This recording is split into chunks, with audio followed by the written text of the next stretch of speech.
When you're not in control of your media, then they're going to tell you who you are. When you're not in control of your own dissemination of news, then you're going to get other people's news or other people's perspective on your life. Control is everything, or at least the ability to filter information coming in is extremely important, because if not, then you're just getting propaganda, and that's benefiting another group. It's not benefiting you. It's benefiting whoever's pushing that agenda. So you definitely want to have a filter in place to discern the truth from fiction, and to be able to tell people that you love and care about the difference between truth and fiction.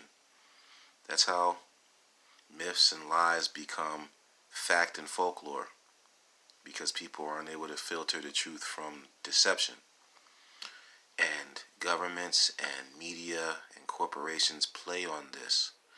They know that people are gullible, and if you feed them information in a certain way, they're going to accept it verbatim. They're not going to particularly analyze it or anything like that. That's how society has gotten to where it is, where people vote against their own self-interest, because all that has to be done is a distraction or two, thematic distraction, racial distraction. They can make up something about how this group of people is affecting this other group of people negatively by their social actions or just their presence, when it's really the corporations that are taking the people's money and reducing the jobs and making sure the unions go away so that the middle class doesn't have guaranteed jobs.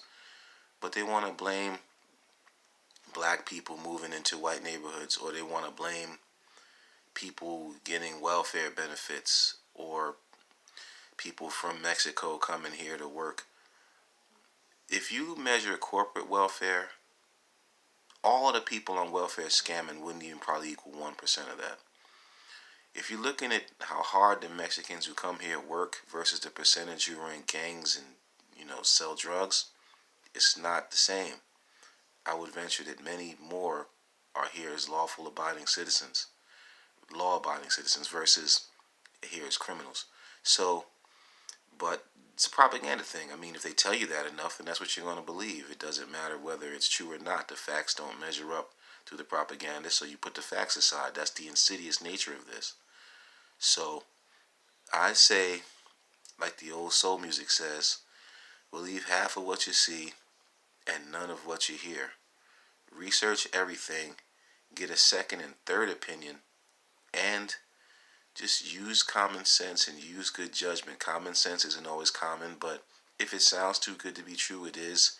If one group of people is being demonized, what does the other group have to gain from it? We can look at historical contexts. These are just methods to use to filter out the information that comes to you, so that you're really learning about an event or a situation in the correct context. Have a good day.